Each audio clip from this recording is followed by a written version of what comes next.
పదండ్రా. రే రే కూర్చోండి, కూర్చోండిరా.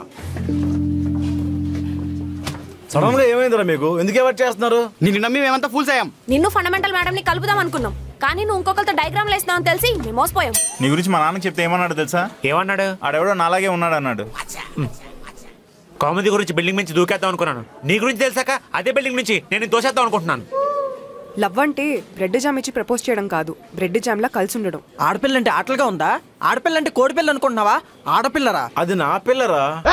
పిల్లలు పుట్టకుండా పెద్ద ఆపరేషన్ చేయించుకునే ఏజ్ లో నీకు పూజా మేడం కావాలరా?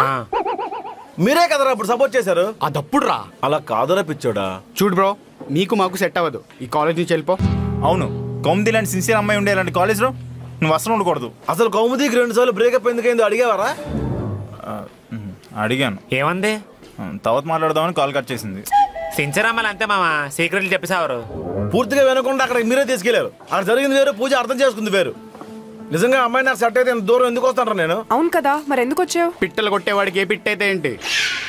వారని అబ్బా, నువ్వు అసలు బయట ఉండరా బాబు. అన్నిటికీ త్వరతరా నీకు.